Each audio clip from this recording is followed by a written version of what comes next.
Justamente para profundizar en estos temas de la economía, lo que hemos estado conversando con José Ignacio, el tema del IPOM, que nos está comunicando el Banco Central, las cifras de empleo. Estamos en contacto hasta ahora con el ex ministro de Hacienda, también académico de la Universidad Adolfo Ibáñez, Ignacio Briones. Señor Briones, bienvenido a Canal 24 Horas. Muy buenas tardes. Muy buenas tardes, Andrés. Gracias por la invitación. Lamento no poder estar en el estudio y en cambio de manera telemática. Habrá otra oportunidad. A ver, veamos qué nos quiere comunicar hoy día el Banco Central con este recorte. Partamos por el crecimiento, recorte de proyecciones para el 2022 y para el 2023. Bueno, lo primero es decir que esto es algo que varios venimos advirtiendo hace tiempo. A veces las palabras son percibidas como campañas del terror o de otro tipo. Yo no quiero ocupar esos apelativos, pero sencillamente a quienes nos escuchan hacerles ver la siguiente intuición. La economía el año pasado creció casi 12%, básicamente gatillada por un boom de consumo inédito en nuestra historia. Y la verdad es que nunca hemos crecido esas tasas y esas tasas no son sostenibles. Esto es como estar en un avión que está volando mucho más alto de lo que puede volar. Y la consecuencia natural es que eso tiene que bajar, tiene que caer. Hoy día este año va a ser un año de ajuste económico. Yo lo he dicho muchas veces que no va a ser tan suave. El aterrizaje no va a ser tan suave. Y lo que dice el Banco Central es precisamente eso. Dice que este año la economía va a crecer, se espera un 1,5%, lo cual es significativamente menor que el año pasado, y que va a haber una desaceleración importantísima en el consumo, en el gasto, en todas las actividades. Hoy día todavía venimos con viento de cola, la economía sigue creciendo, es como el vuelito que tenemos del año pasado, pero es muy importante que las personas que nos escuchan sepan que a partir de mitad de año, en el invierno, vamos a tener tasas de crecimiento negativas y por varios meses. Importantes tasas de crecimiento negativas. Ahí está el concepto, señor Briones, de la estanflación que muchos han comentado. Sí, pero eso no lo entiende nadie. Mira, si acá lo más simple es, estábamos volando demasiado alto, mucho más allá de lo que podíamos volar, y este avión tiene que aterrizar, tiene que equilibrarse. Estábamos en un desequilibrio muy, muy grande, y uno no puede vivir de desequilibrio, cualquier hogar lo sabe. En algún momento hay que hacer los ajustes, y este es un año de ajuste y un ajuste que va a ser duro. Es bueno que lo sepamos. El empleo va a ser más difícil. Yo le agrego un dato. Acá hay aproximadamente 400, 500 mil personas que antes de la pandemia solían trabajar, que como ustedes estaban discutiendo recién, por varias razones hoy día no lo están haciendo, porque no tienen problemas para el cuidado de sus hijos, porque tienen miedo a la pandemia. Bueno, esas personas se van a ir incorporando nuevamente al trabajo y va a ser mucho más difícil que encuentren pega. Entonces, también hay un llamado a cuidar la pega, ¿ya? Y tercero, vamos a tener un contexto de inflación que tiene causas externas, pero también, como lo ha dicho el Banco Central, tiene una fuerte componente interna, precisamente por este boom de consumo del año pasado, ¿ya?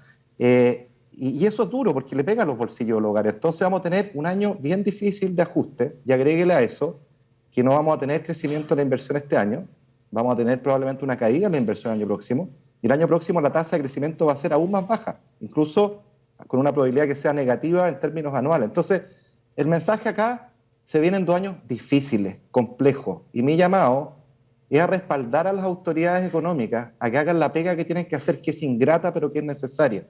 Acá tenemos 2 posibilidades: o insistimos en la ruta del populismo, de la solución fácil, del minuto de fama, que solo va a exacerbar este problema, o nos ponemos serios y hacemos los ajustes que haya que hacer, y para eso respaldar a las autoridades económicas, al ministro de Hacienda, al Banco Central. Señor Briones, ¿por qué el trabajo, al final siempre esto está muy personalizado en la figura de Mario Marcel, pero por qué va a ser en la práctica una pega ingrata, como dice usted?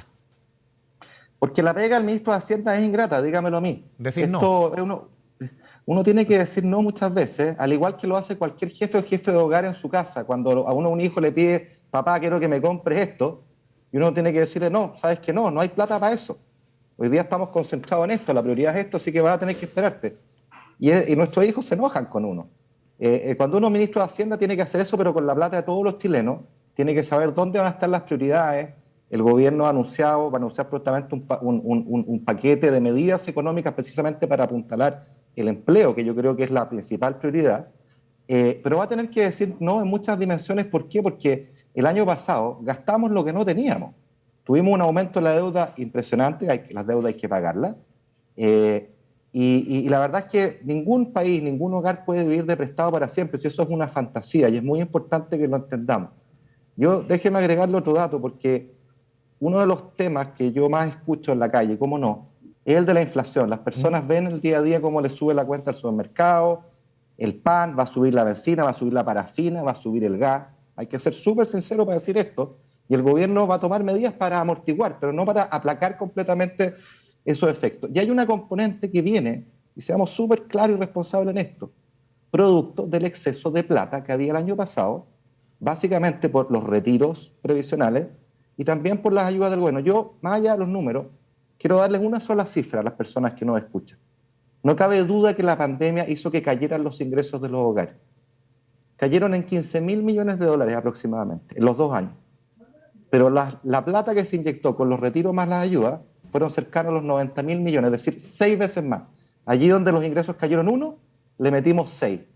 Le metimos 6 veces más. Entonces, es natural que eso produzca un desequilibrio que el que vimos el año pasado, que el que todavía estamos experimentando, y que obligue a las autoridades a hacer un ajuste. Y por eso mi llamado de acá es a ser responsable, no sobreinsistir en los errores que causaron este desequilibrio y apretarnos el cinturón, y todos tenemos que contribuir a apoyar a nuestras autoridades para salir de esto. Porque la discusión está concentrada, por ejemplo, ahora en el legislativo, un tema que a usted le tocó vivir en carne propia en el Ministerio de Hacienda, los retiros, un quinto retiro, un proyecto que uno ve ahora autoridades que están ahora en el gobierno, que un cuarto retiro ellos lo aprobaron, por ejemplo, el presidente Boric, la ministra Vallejo, el ministro Jackson, y ahora 3 meses después están votando en contra, o más que votando en contra, se están manifestando como gobierno en contra.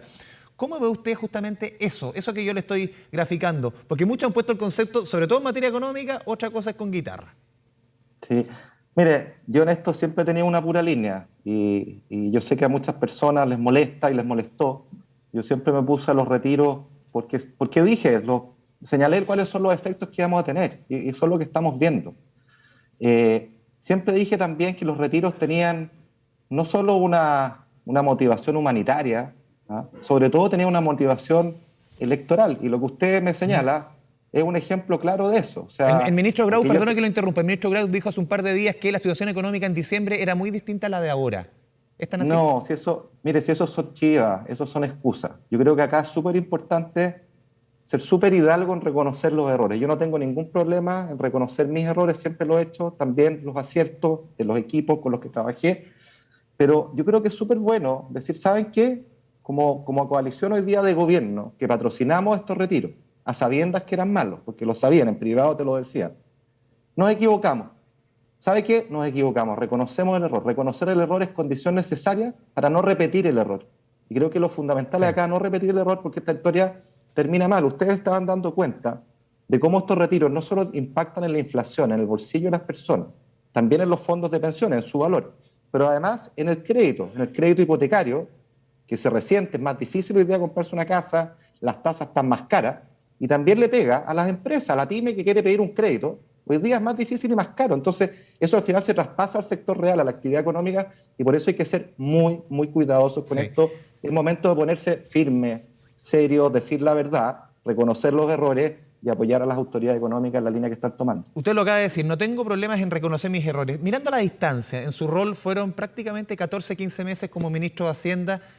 ¿Qué cosas hubiera hecho distinto? Porque mucho se le ha apuntado a usted más que todo, como conversamos al principio, apretar demasiado la mano en momentos que hubo que soltarla. ¿Qué mea culpa si usted, ya con la distancia, mirando con distancia, usando ese mismo concepto que decía usted, no tengo problemas en reconocer mis errores? Mire, le respondo de la siguiente manera. Nosotros nos tocó una vorágine de cosas en la cual el Estado no estaba preparado para una cuestión tan masiva. Nosotros tomamos medidas muy importantes en materia de ley de protección del empleo, el apoyo de los créditos a las pymes con los FOGAPE, que son medidas hoy día celebradas, incluso... Claro. Se apunta sobre todo al IFE. El tema del IFE siempre, ahí va la crítica. Y el tema del IFE, mire, yo no tengo ningún problema, lo dije cuando era ministro, nos hubiera gustado, y me hubiera gustado en particular haber llegado con mayor amplitud que la que tuvimos, ¿ya? Y de hecho, tanto así que uno tiene que aprender de su error y reconocerlo, que si usted recuerda el primer IFE que fue allá por mayo, de 65.000 pesos, 2 semanas después de que se aprobó esa ley, nosotros empujamos, y yo en particular me tocó liderar un acuerdo con la oposición para hacer un cambio, para compartir las responsabilidades, y lanzamos un paquete de 12.000 millones de dólares con un IFE que crecía a 100.000 pesos. E insisto, con la oposición, porque yo siempre he defendido los acuerdos, los momentos difíciles es unidad, es compartir los errores, es no querer sacarse uno la foto. Y yo creo que ese fue un paso importante. ¿Se fija? Entonces, el error inicial o la falencia inicial, llamémosla así más bien, te lleva a enmendar el rumbo, buscar acuerdos. Yo creo que ese es el camino. Por eso creo que en este plano que estamos hablando de los retiros, los caminos acá son dos. Insistimos en la vida popular, que yo sé que es muy popular, pero que nos va a generar este mismo problema mañana. Sí. Y lo va a sobregenerar. O nos ponemos firmes, reconocemos el error, mire, el gobierno diga, sabe que nos equivocamos antes de apoyar esto, vamos para adelante, busquemos otras medidas de apoyo, pero acá la verdad es que no existe magia, Andrés. La plata no crece en los árboles, la plata viene siempre de las personas, el Estado no tiene una fábrica de billetes, y hoy día la verdad es que las posibilidades de gasto están bastante diezmadas porque se gastó mucha plata el año pasado en distintas áreas, ¿no? Claro, quiero volver al tema de las decisiones del Banco Central, por lo menos en su informe hoy día y de ayer de la reunión de política monetaria deja entrever que con seguridad se podría venir, y hay una opinión más bien consolidada de los economistas. ¿Qué opina usted de que podría venir un alza más y quizás se podría llegar a 8,5% más y no más arriba? Porque eso sería definitivamente ponerle demasiado freno de mano a una economía que ya está complicada. ¿Cree usted que va por ahí el asunto, la proyección?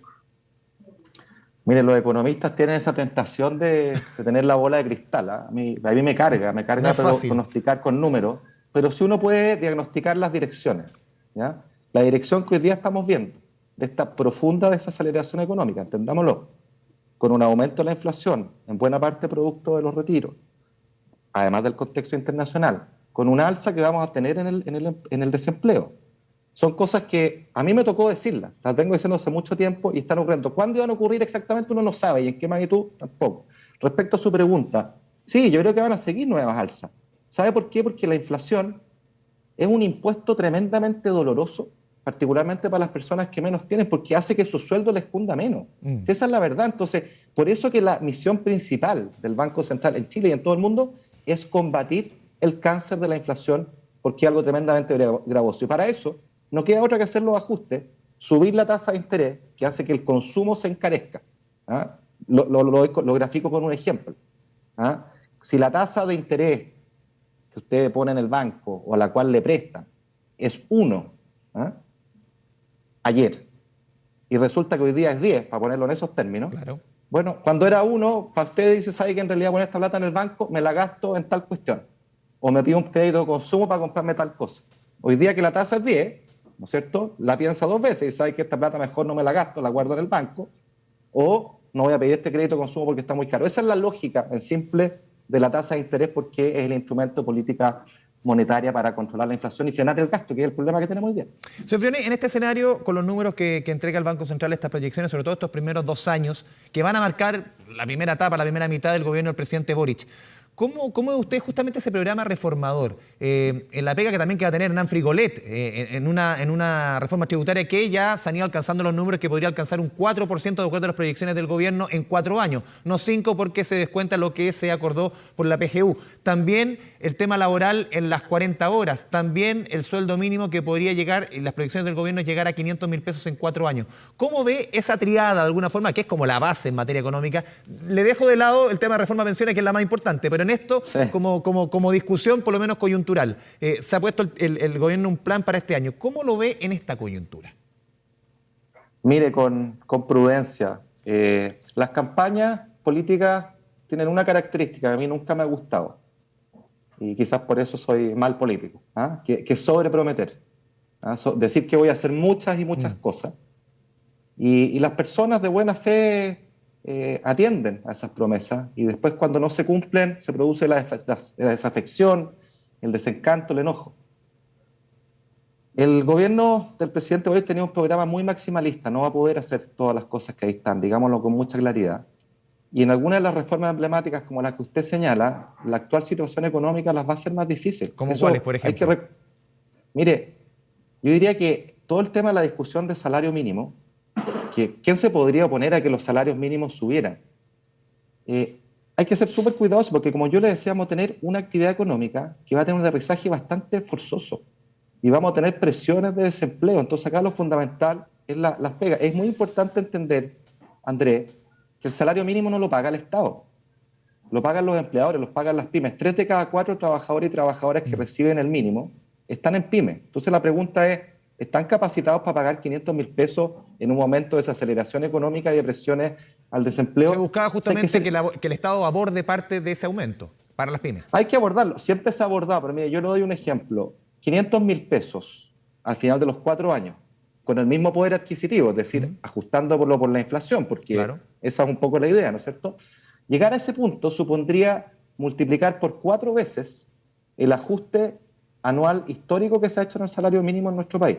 Eso es harto, ¿ya? Entonces yo estoy seguro que acá se van a ponderar, como todo en la vida, las restricciones, los tiempos, las circunstancias, porque cuando cambian las circunstancias uno no necesariamente tiene que mantener los planes originales, tiene que adaptarlos a la realidad. Es lo que hacemos en nuestros hogares, usted y yo y cualquier familia de las que nos escucha. Cuando me cambia el entorno, me cambian las circunstancias, bueno, ese plan que yo tenía trazado, diseñado, tiene que sufrir ciertos cambios. Yo creo que eso es lo que va a pasar. Es importante avanzar en esa dirección. Lo mismo con las 40 horas, yo creo que es algo que va a ocurrir, pero hay que mirarlo con cuidado, con más atención que antes, porque los tiempos, insisto, este año y el próximo al menos van a ser bastante difíciles. Y en materia tributaria, ¿usted ve posible alcanzar ese 4% en 4 años? Buena parte de la apuesta está jugada en elusión y evasión, el trabajo de impuestos internos. De nuevo, a ver, yo creo que hay 2 cosas acá. Primero, en materia de elusión y evasión, yo siempre he simpatizado con la idea de atacar ese problema. Eso en muchos aspectos no requiere cambios legales. En la parte elusión y evasión. Tenemos hoy día un avance importante en materia de exenciones tributarias, que son privilegios tributarios, ciertos sectores económicos que pagan menos que el resto, ¿ya? Fue su último documento que presentó el trabajo Rodrigo Vergara, justamente todo un estudio acabado sobre exenciones.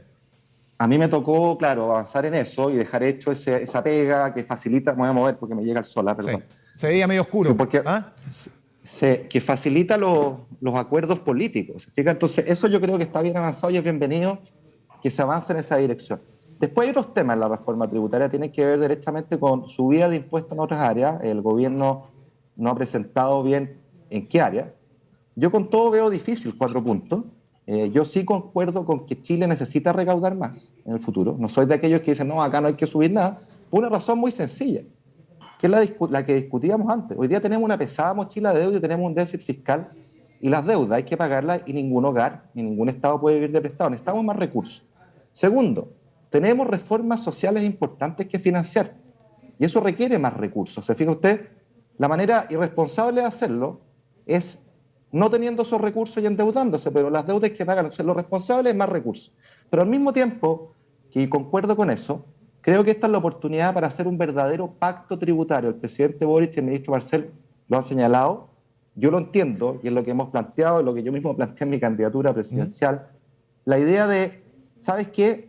Más que una reforma que recaude 3, 4 puntos a tonta y a loca, ¿por qué no nos sentamos a conversar y rayamos bien la cancha para los próximos 10, 15 años, de forma tal de generar reglas que den estabilidad, que cierren espacios de incertidumbre que hoy día enfrenta la inversión? Necesitamos más inversión. Una reforma que sea pro inversión, que tenga estabilidad en las reglas y que recaude. ¿Cómo no vamos a ser capaces de hacer eso? ¿Se fija? Esa es la invitación, claro. Yo creo que en ese camino podemos encontrarnos.